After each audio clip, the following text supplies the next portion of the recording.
Thank you, everybody, for joining us for this presentation on how the tasks of mourning are influenced by COVID deaths. We are so proud and happy and thankful to have J. William Worden. Dr. Worden is here. He's a fellow of the American Psychological Association and holds academic appointments at the Harvard Medical School and at the Rosemead Graduate School of Psychology in California. He is also a co-principal investigator of the Harvard Child Bereavement Study, based at the Massachusetts General Hospital, the recipient of 5 major NIH grants. His research and clinical work over 40 years has centered on issues of life-threatening illness and life-threatening behavior.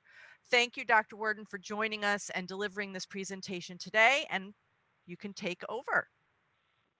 Okay, Rhonda, thank you so much. And I'd like to begin by thanking the colleagues at Springer Publishing Company, Rhonda Dearborn, Lee Montvale, and Gina Martinez for their help putting this together.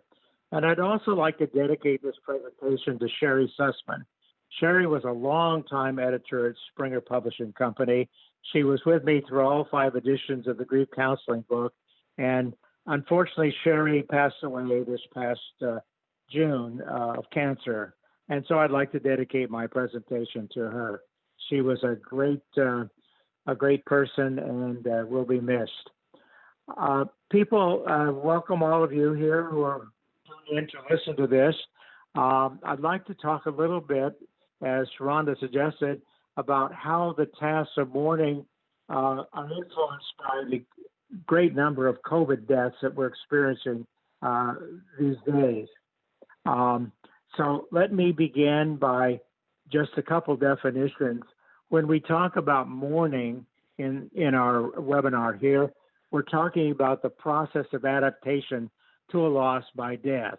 So mourning is a process, and I prefer the word adaptation because some people make a good adaptation or a better adaptation, and other people make a less good adaptation to experiencing the death of a loved one.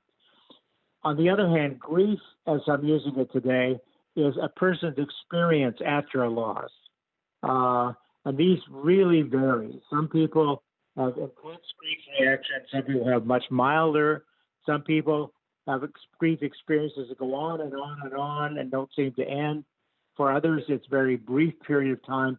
So when we're beginning our discussion here, let's think about mourning as the process, and grief is what one experiences after losing a loved one to death. And then on the slide, I talk about the task of mourning. This is a model that I'm going to describe more about as we go through this webinar. But the task of mourning is a concept that I developed, and it's in the book that you saw on the opening slide, Grief Counseling and Grief Therapy, a handbook for the Mental Health Practitioner.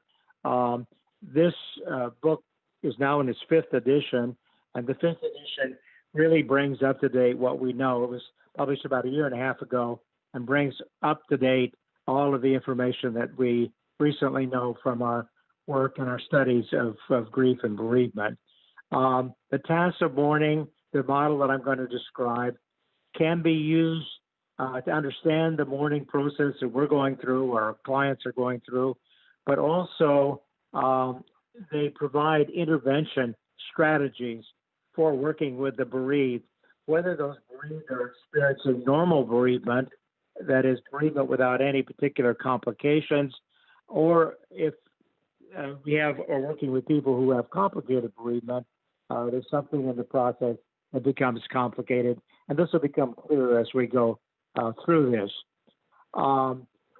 There are certain features of many COVID illnesses and deaths that can influence how one mourns a COVID death. Some of this is similar to mourning any other kinds of deaths or death by other causes, but I picked particularly a focus on the COVID deaths because as we present this, there are over 250,000 deaths in the United States, and this figure is climbing.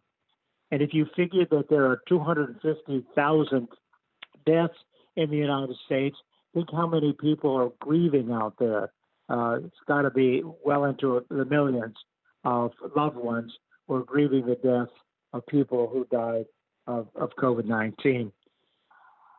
I picked 4 of these for our discussion today, 4 of these special features of COVID deaths, and these are as follows. One, very often there's a suddenness dimension to the illness and also the possibility of suddenness of the death. And we'll discuss how this feature then influences the mourning process that people are going through and also gives us some clue as to how we might want to intervene with them. The second feature I want to focus on is the need to distance not only from the dying person, but also from other family members. Funerals are not necessarily what they used to be, or even a possibility, and we'll look at that. The third one is the possibility of multiple losses in one family from a COVID death. I've had experience in my work here of working with some families where there have been multiple losses. I'm thinking about one family where there was a death of a grandparent, the death of one of the parents, and the death of one of the children. So multiple losses is one of the features that can happen from a COVID illness and COVID death. The fourth feature that I'd like to discuss with you today is the issue of preventability of infection and death. Many kinds of death are preventable, but the COVID death has a strong leaning toward preventability of infection and sometimes the preventability of death. So these are the features we're going to focus on for our webinar today. Let's start with suddenness of death. Suddenness of death can make the death seem less real and provide an increased sense of disbelief. Very often, a person hasn't been sick, develops a sickness, very quickly needs hospitalization and sometimes intensive care. And if this whole trajectory from developing the illness to going to the hospital and then passing from the virus, if it's real quick, it can provide a sense of disbelief to the mourner. But also when the death is sudden, it can lead to more unfinished business with the deceased, things that should have been said but can't be said because of the circumstances, including the inability to say goodbye. This is an issue with many people that I've seen where they just weren't able to say goodbye. Or if they said goodbye, it had to be either through a intermediary, a nurse or someone working with the loved one, or sometimes they can do it over the telephone or a Zoom or something of that nature. But it's not the same as being able to say goodbye in face-to-face, in my judgment. Secondly, the need to distance. This can make it difficult or impossible to be with a person who's dying. Or if you can be with the person, there are many barriers put up between yourself and your personal safety and the person who's dying. So either it's impossible or extremely difficult to be with the person who's dying. And this also, the distancing makes it difficult to be with other family members, either before the death or after the death.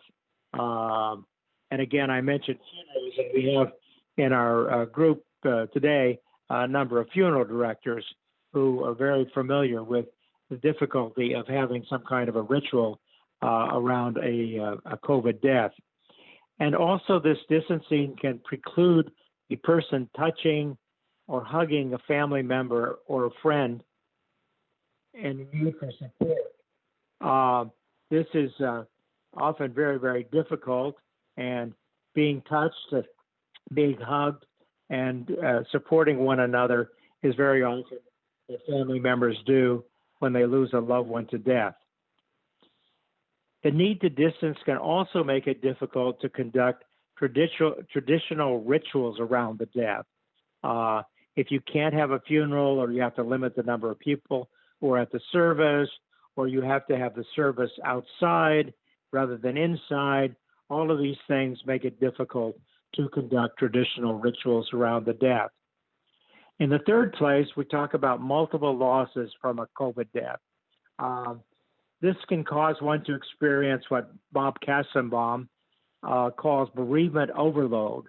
Bereavement overload means that you lose several people either in the same event or over a short period of time.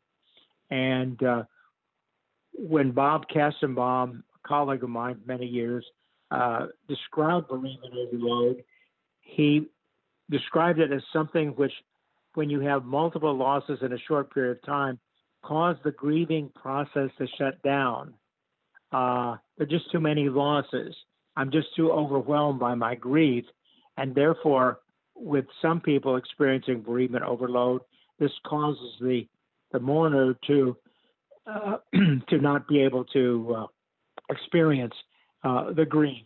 Or if they do experience the grief, very often in the case of bereavement overload, they experience the grief as some kind of physical symptom, not what we think particularly of as common grieving, things like crying and being sad and so forth, but experiencing certain physical symptoms because the multiple losses then move a person's grief in that particular direction. Also, multiple losses can cause the mourner to be unable to sort out from whom their sadness is about. I spoke with a woman recently who lost her husband, and then 2 months later, her only sister, with whom she was very close. And we were talking about her intense sadness, but she has this intense sadness as she goes about her day and about her work, but she can't really tell whether the sadness is about the loss of her husband or the loss of her sister. And it's very, very common in multiple losses where the person feels very overwhelmed but can't really sort out for whom they're so intensely sad or angry or whatever. The fourth one that we want to consider today is issues of contagion and prevention.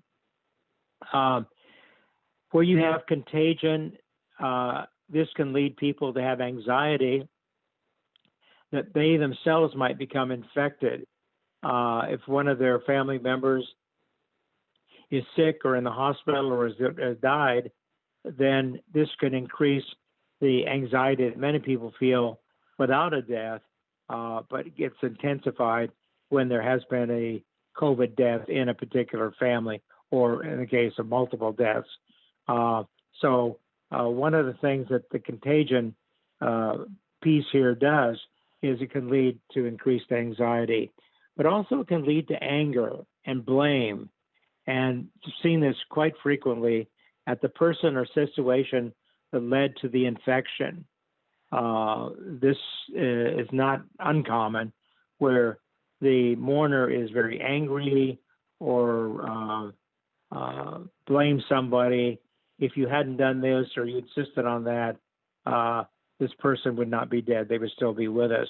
So that's a very, very common dimension when you think about contagion and prevention. And as I was thinking about making this presentation today, I thought this is quite similar to what we saw in the 1980s and 90s when HIV/AIDS epidemic was so strong in the U.S. and also in Europe. That is the issues of contagion of the HIV virus and the prevention of that contagion were very much on people's mind. And because of the contagion, this included dimensions of guilt and also dimensions of non-disclosure, not letting people know that one was HIV positive or had AIDS at the time. And interestingly, here with the COVID, I've seen a few cases where the person had a COVID diagnosis, but didn't want to disclose that to other people. So just for those of you who are around in the 80s and 90s and working in this area, that has a lot of similarity. Okay, now let's go back and talk about the mourning process in more detail. We need a model to understand what people are going through when they are grieving or when they're mourning. And I developed in the first edition of the grief counseling book, which is now in its fifth edition, but this was back in 1982, a way that people can understand mourning and also develop some strategies for providing a way to help them. The task model was developed by myself, having been influenced by Robert Havinghurst at the University of Chicago, who was a developmental psychologist. And Havinghurst developed the notion for children of tasks of development.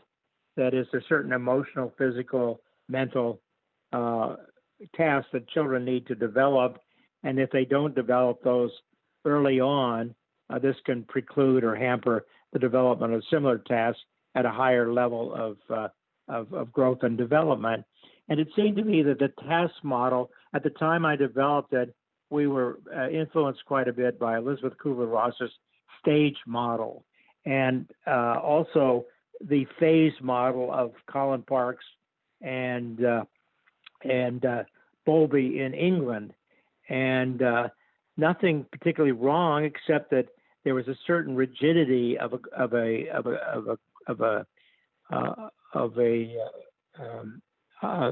grief model that didn't have a lot of fluidity to it. And because grieving is something which takes place over time, I was looking for something which would show that fluidity, so that a person could be working on one task at a particular time, set it aside, and then come back and revisit it and so forth. So it seemed to me, bottom line, that the task model was more advantageous than a stage model or even a phase model to help with this fluidity. And so what I want to do for the rest of our session today is look at the tasks of mourning as outlined in my book, Grief Counseling, Grief Therapy.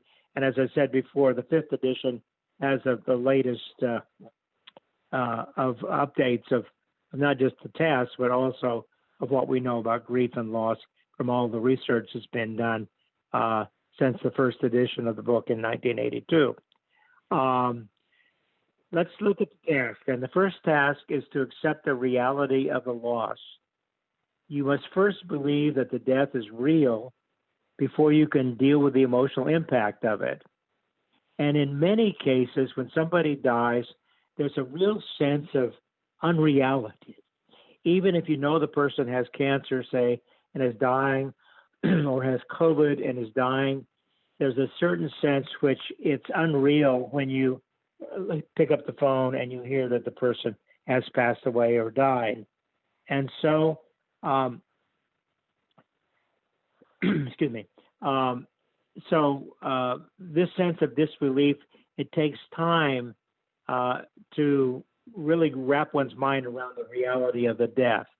And because it's not just an intellectual belief that the person is dead, but it's also the emotional acceptance of that reality. And this can sometimes take time. I have a woman in one of my bereavement groups whose husband had been dead for about 6 months. And every morning when she wakes up, she reaches over to his side of the bed to see if he's there. Now, she knows he's not going to be there, but there's that hope, that wanting him to be there. And that's what I mean by emotional acceptance. And later on, she stopped doing this, but there is this kind of need to be sure that it's not a bad dream that I'm waking up from, that it really has happened. And Colin Parks in England and John Bowlby talk a lot in their writings and research about searching behavior. That is, people who are recent to a death search for the dead person, or if not searching for it, a car will drive into the driveway and you think, oh yes, that's my daughter's coming home, or the phone will ring and you think that's my mother, or something will happen at work and you want to pick up the phone and tell your loved one about that event. And then you have to tell yourself, no, that's not my husband in the driveway or my daughter in the driveway, or my friend walking down the street. So there was this sort of time frame to really wrap one's mind around that. Now, if we take this first task of mourning and we look at its relationship to COVID, here's some of the things that I've observed. When you have a sudden death, this can really influence a person's ability to accept the reality of that death. We've done a lot of research in Boston and Mass General over the years on grief and loss, and in most of it, it's pretty consistent that when a death is sudden, that it makes it much more difficult for the mourner to accept the reality of that death. Now, I put in here NASH, which are the traditional categories of types of death: natural deaths, accidental death, suicidal death, homicidal death. And when you pick up the phone and you hear that so-and-so has been shot, or so-and-so has been in an accident and died, or killed himself, or even dropped dead from a coronary event, there is this difficulty in accepting the reality. And this is much less so in our research when you see somebody wasting away with cancer or whatever, and yet you're there and able to see them and perhaps be with them at the time of the death. But in the COVID case, I've seen instances where people are whisked away to the hospital and the loved ones never see them alive again. Or if they do, they have very limited access to them.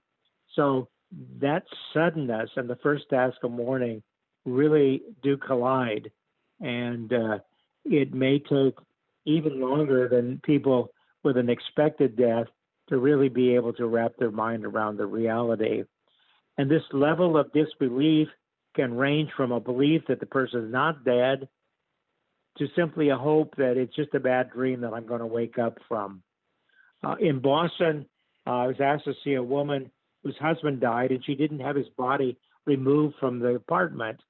And after several weeks, the neighbors noticed an odor and called the authorities, and they came and they removed her husband's body. And when I spoke to her later, I said, "Why didn't you have your husband's body removed when he died?" And she said to me, "That man was not my husband. That man had freckles. My husband didn't have freckles."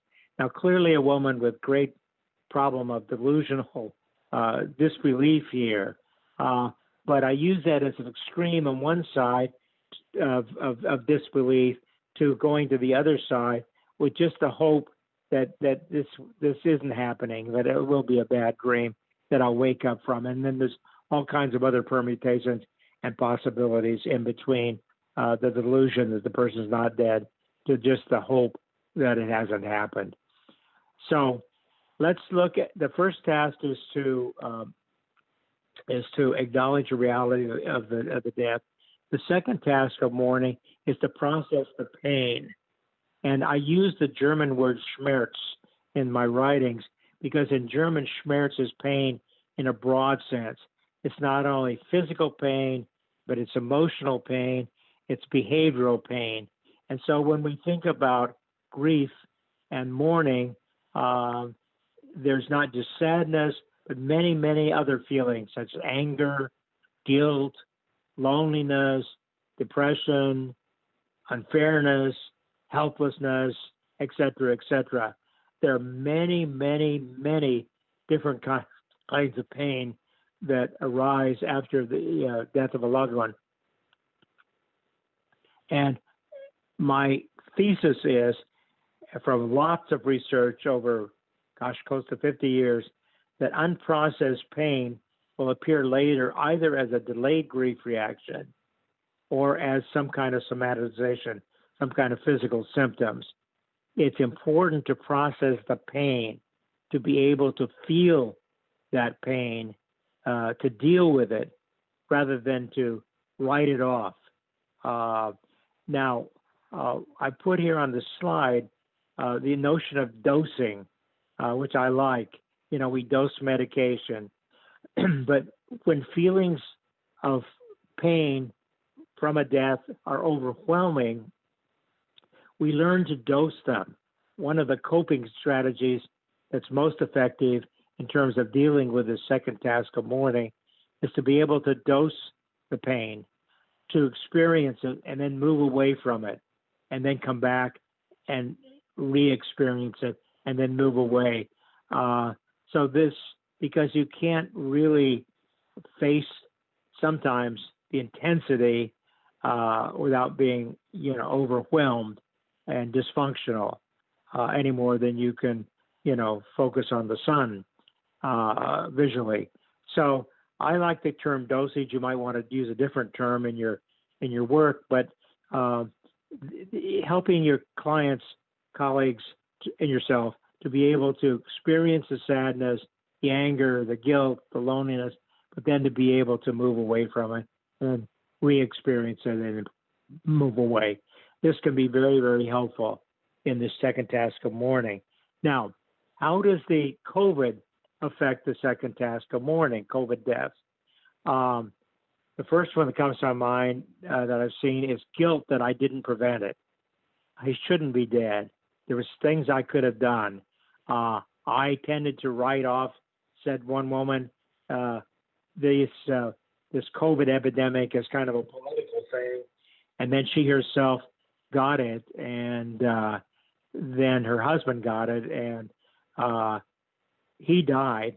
But she said, she wished that she had, paid more attention to it, that it was a real thing, and perhaps if I paid more attention to the virus and its sequelae, my husband wouldn't be dead. So guilt is really a very, very common affect that the grieving person from a COVID death is going to experience. Another one I put down here is survivor guilt.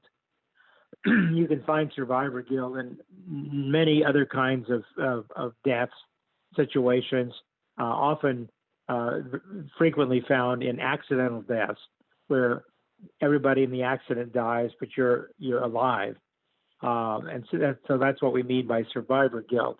My loved one is dead and I'm alive. And how the person then handles that guilt is sometimes challenging and sometimes requires professional intervention. But that's another kind of guilt that I've seen coming out of these COVID deaths. They're dead and I'm alive, and I shouldn't be alive. I shouldn't be with my loved one who's dead. A very common one is anger at other people, particularly people who didn't follow the social guidelines. Very, very common. If they had worn masks, if they'd stayed socially distanced, if they had followed the cleanliness routine, I wouldn't have lost my loved one. So very, very common when you get a disease or a virus that leads to death, anger at other people who didn't follow the guidelines. Also, anxiety that I myself or some other loved one will die of the virus. That is, not only have I loved somebody, but I'm anxious about my own vulnerability, or my own personal death awareness raises to such high levels that I'm afraid that I myself are going to die, or one of my other loved ones will die of the virus.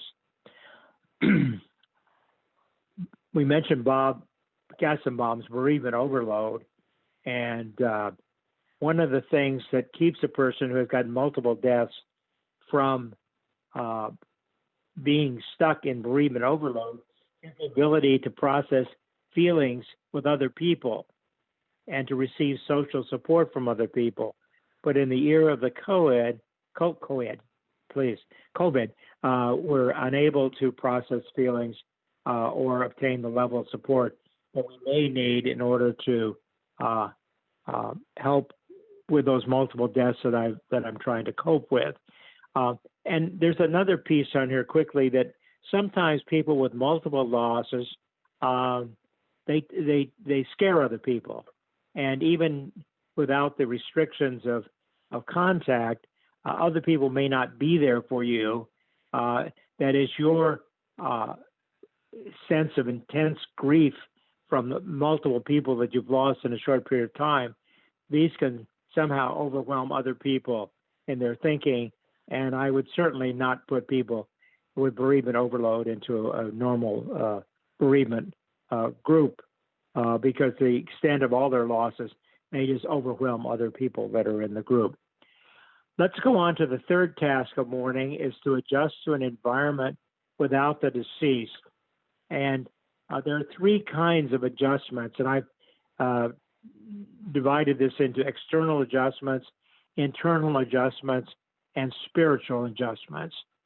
Now, external adjustments are those adjustments I have to the many losses that I experienced after my loved one died. That is, the things that my loved one did for me or meant in our relationship that are no longer there. In the Harvard Bereavement Study that we did of young widows and widowers under 45 years of age, we found in that particular study that it took sometimes 3 to 4 months after a death to realize all that the person had lost when they lost their, this was a study of conjugal bereavement, lost their husband or their wife, bill payer, lawnmower, friend, confidant, et cetera, et cetera. So depending on who died and what the various roles were that that person played in the life of the mourner, that's going to make for a large number of external adjustments or fewer external adjustments. But those are what we need to think about when we're thinking about external adjustments. And that time frame is really important. Not to, oftentimes a friend will want to hurry somebody along. Well, look, it's been 6 months now, and you should be getting over this, or you'd be moving on. But without realizing that some of those first 6 months, I'm beginning to realize all that I did lose when I lost my loved one. Internal adjustments are a little different. Internal adjustments have to do with, who am I now? How am I different from having loved him or her? Not just things like I'm a widow or I'm a single parent or I'm an orphan, but they have a lot to do with a person's sense of self, their ego strength, their self-esteem, and their self-efficacy. By self-efficacy, I mean how much a person believes that he or she can affect what happens to them. Self-esteem, is how a person feels about their own self-worth. But these are internal adjustments that can be affected by a death. Spiritual adjustments, on the other hand, are how the death challenges my belief, my assumptions about the world. The world's a benevolent place. The world makes sense. I'm a worthy person, whatever. So how the death challenges a person's belief, their assumptions, and the place of God in the world. So how does COVID then affect that third task of mourning? Well, I think one of the things that's most frequent in my experience with external adjustments is how the mourner is stuck with a lot of unfinished business. The death has happened suddenly, and the person has not been able to do what they wanted to do, say what they wanted to say before the person died. They're stuck with its unfinished business. And there's a principle in psychology known as the Zygardenic Principle. And the Zygardenic Principle states that an incompleted task tends to be remembered longer than a completed task. So that when you are stuck with unfinished business, either unfulfilled wishes, unsaid statements, unresolved conflicts, and so forth, these all can leave a person with a longer-term adjustment to the mourning of the person who died of COVID. So keep that in mind when you're thinking about yourself or family members or client patients that you're working with. Also, when it comes to COVID and adjustments, there is the internal adjustments. And one of the things that seems to be quite a challenge is making meaning. Now, in any kind of death, there's a certain need to make meaning about the death and how it happened, but also, particularly in terms of COVID deaths, why me and why my loved one? These are very, very common to try to make sense out of it. And again, not for everyone, but like in all of these tasks, some of them are easier for people to handle and to accommodate to. Others of them, depending on the circumstances of the death, make it more difficult. And in terms of spiritual adjustments, it's not uncommon for somebody experiencing a COVID death to say, why did God allow this? I thought I was a good person. And so that becomes just one of a number of possible challenges to one's assumptions and belief system. Now, the fourth and final task, and again, remember, people can go back and revisit, rework these same level of challenge for every mourner. Some people are affected more by one or the other. So it's important to get some kind of movement and flexibility in our model. And the final one here is to remember the dead person while moving on with life. In our Harvard research, particularly in the Harvard Child Bereavement Study that Phyllis and Silverman and I did, we developed the notion of continuing bonds, along with Denny Class and others who have been doing research on this, that it's not like Freud said. Freud said that people need to disconnect from a loved one, because if they don't emotionally disconnect, then they don't have that emotional energy available for other relationships or other involvements with life. But this isn't what we're finding in the research. That in the Harvard study, for example, the study of 120 bereaved kids and their surviving parent, that these children kept connected with the dead parent. The study of intact families where one of the parents had died, leaving children of school age, 6 to 17. But they stayed connected with the dead parent by thinking about the parent, talking about the parent, dreaming about the parent, identifying with the dead parent. I'm more like my dead parent than my living one. And also by keeping objects that belong to the deceased. So although we need a way to keep connected and remember the dead, or memorialize is another word that I use, but it needs to be in a way that doesn't preclude or prevent us from moving forward with life. And that's real important. Now, how does COVID affect that? Well, grieving is a social process, and this includes not only support for feelings that we mentioned, but also support for meaning making.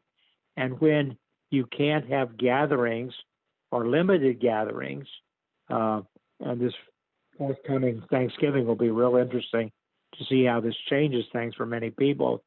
But gatherings can help facilitate the mourning process, but these gatherings have been limited to numbers of people and to the kind of location and so forth. So that's one of the difficulties in working with this fourth task of mourning, of trying to find a place for the dead person in my life, but in a way that will help me to go on and continue my life. And one of the interesting things, I decided to put it down here, was Janice Nadeau, a colleague of mine in Minnesota.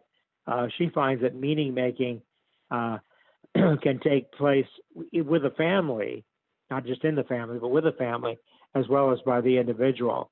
That is, it's important for an individual to make meaning about the death they've experienced of a loved one, but also it's important for families to make meaning. Now, those are the four tasks of mourning and just some of the high points that I've observed in terms of how the COVID deaths affect that. But grief from a pandemic comes not only from the death of a loved one, but also from the many losses and changes that we all have experienced. And I just jotted down a few of these, and you can add your own based on your own experience. But, you know, economic losses, people have lost jobs and they've lost the identity that comes from that job, economic turndown, the poor people who own these and run these restaurants, are really having some huge uh, challenges these days. Uh, Also, the food lines and so forth are just really other losses and changes that people are experiencing in school, the distance learning, or some combination thereof. 2 days I go to school, 3 days I do distance learning. The canceled rituals of the prom and the graduation and so forth. Uh, Changes in daily life, loss of normal routine. I think all of us that are in this conference today have experienced a major change in normal routine. And one of my colleagues up in Oregon, Donna Sherman, she just wrote an article in WebMD, and she called it "The Year Has Been Sort of Canceled." And I thought that was brilliant because not only is Donna a good thinker, but she also has outlined where all of us are sort of feeling that what happened to 2020? It's been sort of canceled, and we're all looking forward to 2021. Some of us with more apprehension than others there. But anyway, we all are experiencing losses, not just death, and losses in individuals can include a sense of safety, a sense of predictability, control, freedom, security, just some that I've spelled out here. And I think it's important for us who are living and attending this webinar today to begin to name what we've lost in this pandemic, to call it by name, and not just be aware of it. Somehow I'm very depressed or uneasy or can't sleep or whatever. But what specifically has changed for me? And step one would be important to name what we've lost in the pandemic. Secondly, it's important, I think, to focus on what you can control. There's a lot of things we cannot control. And if you have high control needs, that's a point of major frustration. But to begin not only to name what we've lost, but to focus on those things that we haven't lost and we still have a control over. And then I think it's important to have a belief in something beyond what we see here. This is hard, what we're facing, but it's not the end of my life. Now, it's easy to say that when you're not in the hospital on a ventilator, but this applies to all of us to say, yeah, this is really tough, but, get through it. And so anyway, those are just some thoughts for all of us here in the room. Now, let me sort of move toward the end here and talk about ways to help other people with their grief. One, encourage them to talk about the dead person. In our Harvard studies, we found that nothing can bring home the reality of the loss more than talking about the person. But you see, very often family members don't want to talk about the person. They say, don't tell me what happened. I know what happened. Why are you talking about it? But they don't know that dad needs to talk about it, because in talking about mother, that helps him bring home the reality. She really is gone. And I liked in my work to use the word dead and past tense. Your daughter's dead. Tell me about her. What was she like? Just simple little things like that can help people as they're trying to wrap their mind around the first task of mourning, the reality that the person is really dead and gone and not coming back, at least as they were. And then I put here as number 2, physical distancing shouldn't prevent human interaction. We can reach out through phone, text, video, social media. We're not going to have Thanksgiving next week, but we're going to do a Zoom conference to our family on both coasts, and I'll let you know later how that goes, but it's going to be quite different than normal Thanksgiving. It's important to, as a caregiver and a family member, to give yourself permission to grieve, but also because that models for other people in the family that you're giving yourself permission to grieve, but also permission to survive and then hopefully to thrive. I think that's another important, but it's going to take time.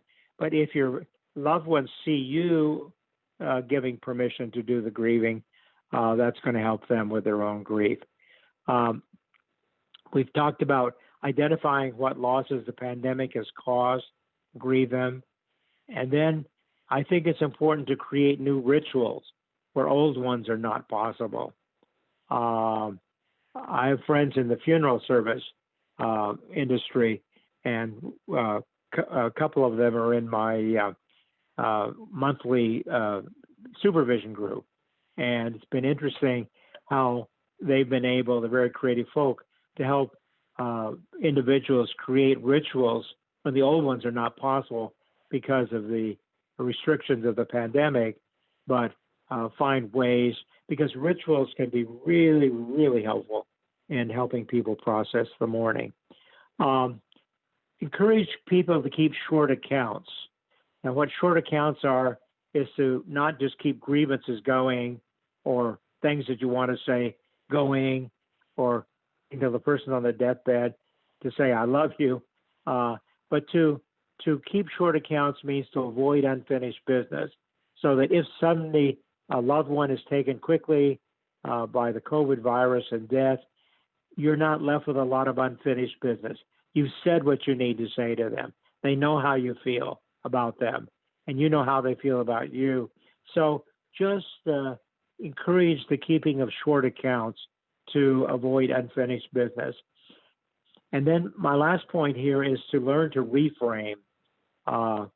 In our Harvard cancer studies that Weissman and I did, we had a number of coping strategies that we were examining with different cancer patients and how they handle their cancer. And one of them is the ability to reframe or redefine. I was speaking with one woman. She said to me, a cancer patient, she said, I'm not happy I had cancer, but if I hadn't had cancer, I wouldn't have reconciled with my daughter. That's what learning to reframe, learning to redefine means. It's helping one find something positive in a not good situation. So helping your clients and yourselves to explore what has meaning now is really important. And I've wrote here as a kind of final thought that in my experience of many, many, many years of working with grief and loss and writing books and doing research on it, is the firm conviction I have that sadness and gratitude can coexist. They can coexist. And so helping ourselves and other people explore, yes, I'm sad about this, but I'm also grateful that I had X, Y, or Z, or whatever. And then finally, I thought it would be good to conclude our presentation, and I appreciate all of you listening carefully here to this, a quote by Rachel Remen that has always had meaning to me. And I thought this might be a good way to let her have the final word here this morning. Grieving allows us to heal, to remember with love rather than pain. It's a sorting process. One by one, you let go of things that are gone and you mourn for them. One by one, you take hold of the things that have become a part of who you are and you build again. People, God bless you. Stay well, healthy, and hopefully we'll be able to meet again sometime face to face. Thank you so much. Thank you, Dr. Worden. I just want to remind everyone that you can take advantage of a discount code, Worden Webinar 25, to get 25% off the list price and free ground shipping in the United States. We want to thank Dr. Worden again for this wonderful presentation, all the folks here internally here at Springer who helped make this event happen, and all of you who took the time to watch this presentation. And if you get it via an email link, by all means, forward it and share with your colleagues. Please have a great day, and thank you so much.